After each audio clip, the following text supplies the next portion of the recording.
Salut à toi et bienvenue sur cette nouvelle vidéo. Bienvenue sur ma chaîne YouTube si tu es nouveau ou nouvelle.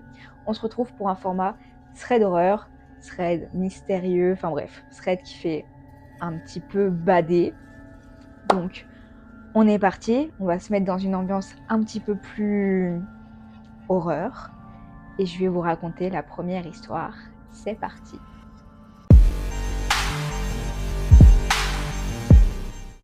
On se retrouve donc pour la première histoire. On suit une jeune fille, une fillette je dirais même, de 9 ans qu'on va appeler Juliette. Juliette nous raconte que à cette époque, elle avait un ami de la famille, on n'en sait pas vraiment plus, mais il y avait un ami dans son entourage qui avait une maison à vendre suite à un tragique accident, elle ne nous en dit pas plus. Mais cette maison était à vendre. Elle avait quelque chose de particulier, cette maison. Elle sait pas trop quoi, mais ils s'en dégageait une ambiance un peu bizarre en même temps, suite à l'événement tragique. Elle raconte que à cette époque-là, elle était en train de tondre la pelouse. Voilà, elle faisait tout simplement les tâches habituelles qu'elle faisait tous les jours. Et elle avait vu directement sur cette maison. Donc Juliette, tranquillement, elle tond sa petite pelouse et elle voit passer régulièrement une sorte de SUV blanc à 4 portes. Elle dit à ce moment-là qu'elle n'a pas vraiment de connaissances concernant les voitures, elle sait juste reconnaître un petit peu les SUV, des camionnettes, voilà. C'est un peu flou, mais à cette époque, c'était comme ça. En tout cas, la voiture, elle la reconnaît bien, puisque elle fait des tours et des tours. Et au bout d'un moment, elle se rend compte qu'en fait, c'est toujours la même voiture blanche qui passe et repasse par des chemins totalement différents, comme si la voiture voulait faire croire quelque chose. Juliette, elle nous raconte que elle est un peu parano sur les bords, dû à ses parents qui lui ont toujours dit que il fallait faire très attention, que c'est toujours quand on se méfie le moins que il pourrait se passer des choses. Donc, elle dit que pour elle, pour une fillette de 9 ans, c'est pas très commun, mais elle pense toujours au fait de s'il arrivait quelque chose, est-ce qu'elle a une arme à portée de main, etc. Là, en l'occurrence, c'était la tondeuse, mais elle imagine toujours les potentielles armes qu'elle pourrait avoir à côté d'elle s'il devait se passer quelque chose. Donc on se retrouve avec toujours ce SUV blanc qui agit de plus en plus bizarrement, puisque à chaque fois qu'il s'arrête devant la maison à vendre, il ne s'arrête pas réellement devant, mais un petit peu plus haut, en direction du jardin de Juliette. En panique, elle commence à ranger les outils, et en voyant ça, le SUV part dans une ruelle et ne revient pas tout de suite. Donc Juliette, elle est là un petit peu paniquée, un petit peu parano, elle rentre dans sa maison, elle le dit à ses parents, et ses parents lui disent bien de faire attention et qu'ils vont checker ça. S'il y a quelque chose de nouveau, il faudra impérativement qu'elle revienne les prévenir. Passé quelques minutes, elle décide de retourner dans le jardin parce qu'elle n'a pas fini son travail. Elle doit également couper la haie avec le coupe-bordure. Donc elle décide d'aller dans le garage, de le laisser ouvert et de zioter un petit peu pendant 20 minutes en faisant plein de trucs dans le garage, en rangeant les outils, en les dérangeant, etc. Histoire de voir si le SUV revient. Chose qui ne se passe pas. Donc elle décide du coup de sortir avec le coupe-bordure qui, elle le mentionne, n'est pas vraiment une arme adéquate au cas où s'il se passe quelque chose, mais ça pourrait faire l'affaire. Donc elle commence à tailler la haie et là, le SUV revient. Prise de panique encore une fois, elle veut absolument rejoindre sa maison et prévenir ses parents, mais elle n'a pas le temps puisque en se retournant du côté de la rue, elle découvre le SUV qui, cette fois-ci, n'est plus à la maison à vendre, mais est directement sur son trottoir en face de sa maison. Elle dit à ce moment-là qu'elle se sent un petit peu bête parce qu'elle n'arrive pas à bouger et tout ce qu'elle fait, c'est regarder le SUV et regarder la femme qui se trouve à l'intérieur et qui passe sa tête par la fenêtre pour lui parler. Cette femme-là, elle commence à lui dire quelque chose, mais Juliette, elle n'entend pas. Et justement, Juliette, elle se sent bête de ne pas retourner chez elle. Au contraire, ce qu'elle fait, c'est qu'elle demande à la femme de répéter ce qu'elle dit, tout en gardant une certaine distance, parce qu'elle ne veut absolument pas s'approcher. La femme, du coup, décide de répéter un petit peu plus fort sa question qui va bouche bée Juliette et qui va surtout la mettre dans une situation assez étrange, puisque la question c'est: qu'est-ce que tu donnes à manger à ta pelouse? Quelle question!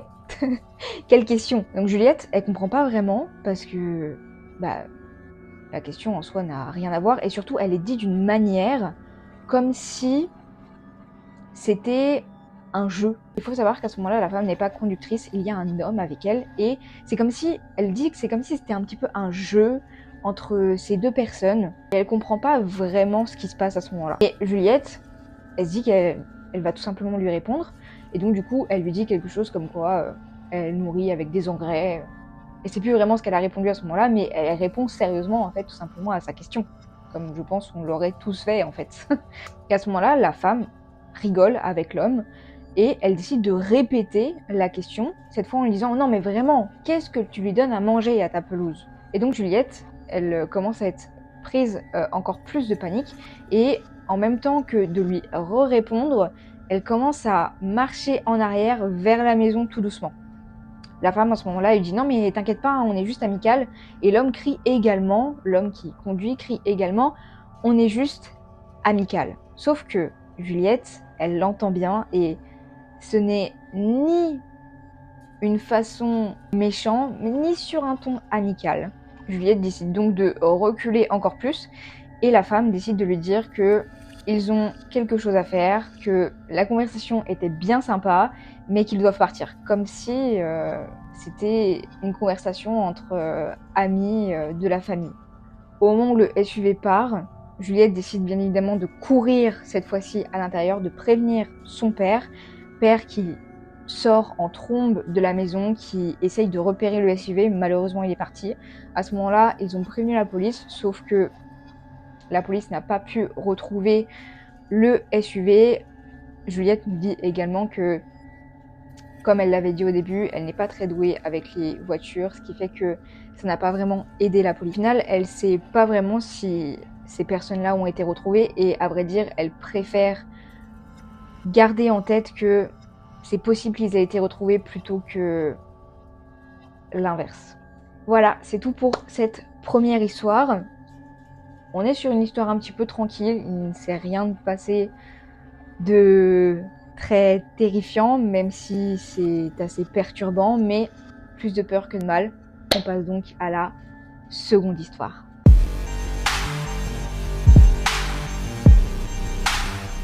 On se retrouve cette fois-ci au Canada avec une fillette qu'on va appeler Kate. À ce moment-là, elle a 12 ans, ses parents viennent d'emménager avec elle ici, dans un quartier très sécurisé, où les maisons se collent un petit peu tous, et où on peut facilement voir ce qu'il se passe dehors. À ce moment-là, Kate se fait des amis dans son quartier assez facilement, et le jour des faits, ils jouent, ils s'amusent tranquillement. Elle dit qu'à ce moment-là, ils jouent à un jeu qui s'appelle Vampire, un jeu où tout simplement c'est des vampires qui poursuivent des humains et qui doivent les tuer.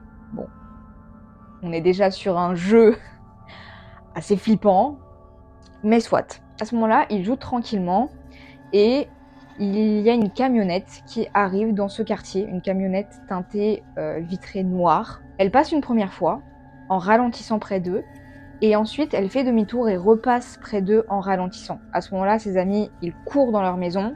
Kate décide d'aller voir ses parents et de leur dire que y a un truc qui cloche, quoi, tout simplement. À savoir que la camionnette est repartie depuis. Les parents décident d'aller voir, sauf que malheureusement, il n'y a plus personne. Et les parents disent que voilà, c'est sûrement un jeu entre gamins, et que ça n'ira pas plus loin, tout simplement. On se retrouve du coup le lundi où Kate a cours et doit se lever très tôt puisqu'elle prend le bus. Elle se lève donc à 5h du matin, il fait encore nuit tout simplement. Elle décide du coup d'allumer les lumières et de prendre son petit déjeuner comme d'habitude. Sauf qu'en allumant les lumières et en regardant par la fenêtre, elle voit la camionnette passer et repasser dans le quartier, et elle sait pertinemment que c'est pour elle, vu que c'est la seule maison à être allumée. Prise de panique, elle décide de monter à l'étage et de s'enfermer dans sa chambre en attendant que la camionnette reparte, chose qu'elle fait.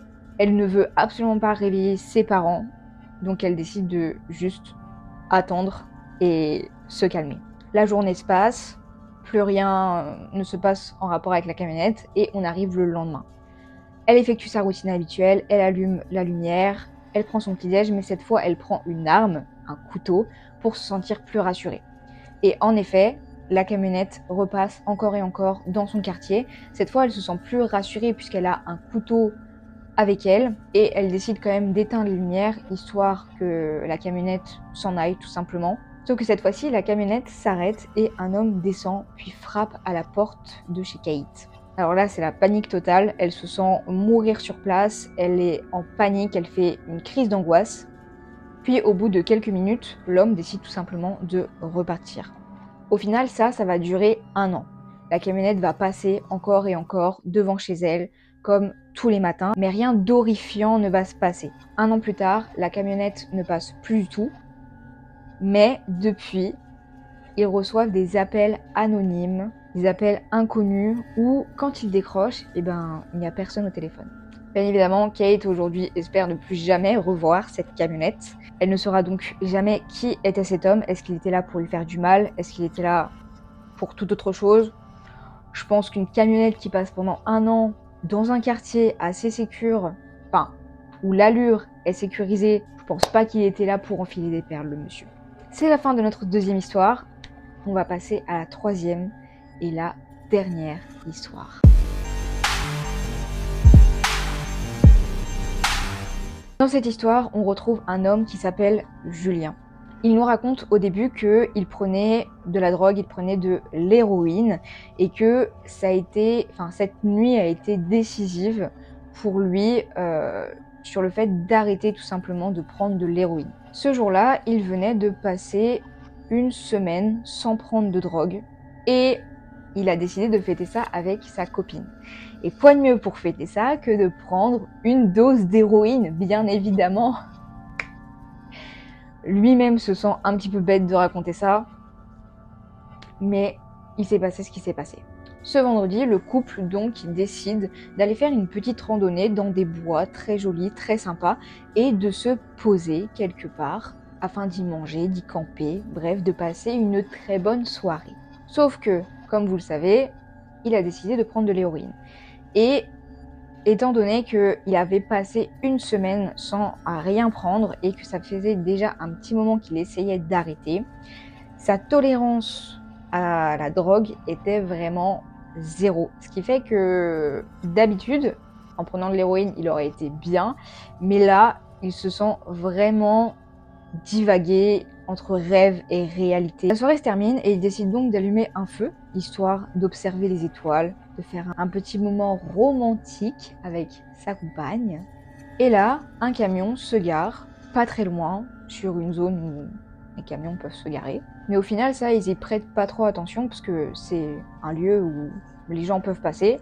Et donc, ils se disent que c'est peut-être des jeunes qui sont là et puis qui veulent faire comme eux, qui veulent faire la fête ou qui veulent faire autre chose, je ne sais pas.